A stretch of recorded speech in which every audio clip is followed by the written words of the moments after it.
My question to you, both of you, would be that Umran Malik has been named in the T20I squad. So, do you think an express tier-way pacer should be included in India's T20I squad going forward in the build-up to the 2024 World Cup? Yes, definitely. I think uh, that variety in your pace attack is a must. You've seen teams usually follow that kind of a pattern. You need a left armer, you need someone who can swing the ball, you need someone who can be out and out pace. If everything is in one package, then it's even better. But if not, then you would like to use the variety in your bowling lineup and use the different conditions well by approaching that way. Umran has been a very exciting talent. There is no doubt about it, and this kind of exposure at this level is definitely going to help him. It's about how he takes up things forward and how quickly he learns at this stage is going to be very crucial if he has to grab that spot in the playing 11 consistently and cement his place. Just adding to what Zaheer said, he mentioned pace. He's the fastest bowler, one of the fastest bowlers in India. You saw what happened in the World Cup, where genuine pace rattled opposition, whether it was Haris Rauf from Pakistan or Naseem Shah, or whether it was, for Australia, you had some of the fastest. Enric Nokia playing for South Africa. What he did, he ended up being one of the highest wicket takers in the tournament. So there's no substitute for genuine pace. Even when you're defending small scores. So this is an opportunity for him, and hopefully he'll learn from this exposure. My question for both of you is, of late, there seems to be a contrast in approach to T20 cricket between England and other teams in the world.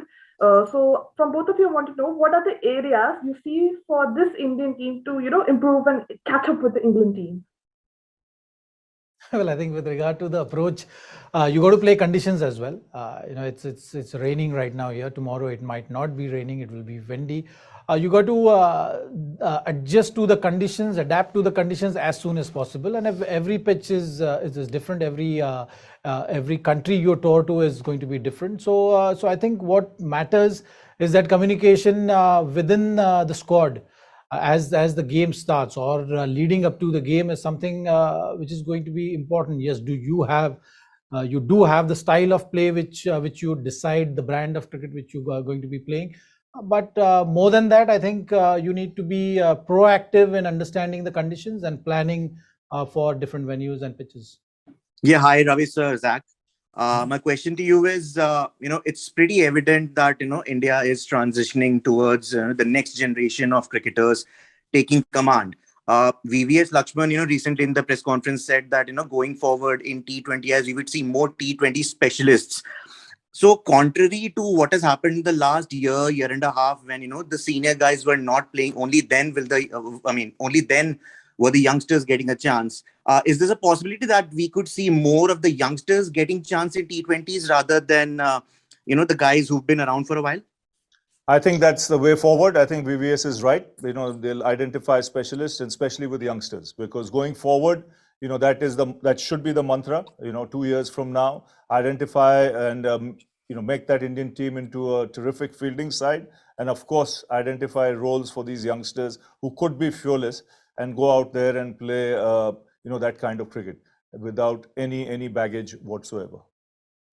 Looking at the success of someone like Alex Hales, do you think that the BCCI should probably let their players play in T20 leagues abroad so that they get better understanding about the climates and the conditions there? Well, I feel there are a lot of processes in place. It's not about playing only the franchise cricket. It's about going to different countries to learn things. I think that is something which is important, and you've seen with BCCI with their shadow tours. I think that process is well in place. I don't see any other reason right now for players to go and play in a particular tournament. I think what you have domestically right now is also a robust structure. So why depend on others? I think we have more than enough means for producing good players, and you look at our bench strength as well. I think that's a classic example of seeing things. You can virtually play 3 lineups, and they will be able to compete at any level. So I think we should focus on that, focus on our country rather than looking at outside. I think I agree with Zach totally. There's enough domestic cricket for all these players to get absorbed in the system. and get an opportunity. Plus, you get these India A tours, you get a lot of these other tours, where at one given time you might have two Indian teams playing in the future, where the opportunity will come for the other lot to go somewhere else whilst India is in another country, to go play and see what they can do. So I think there's no need. This is they're absolutely fine playing IPL cricket and focusing on domestic cricket. We need them to play domestic cricket in India as well. You were with this team as head coach for quite a long time. Now the support staff is also taking breaks, as in, are they also having a workload management? But because I don't remember when you were there. Very good question. I don't believe in breaks, because I want to understand my team, I want to understand my players, and I want to then be in control of that team. These breaks, I mean, what do you need breaks for, that many breaks, to be honest? You get your 2-3 months of the IPL, that's enough for you to rest, as a coach. But other times, I think a coach should be hands-on, whoever he is.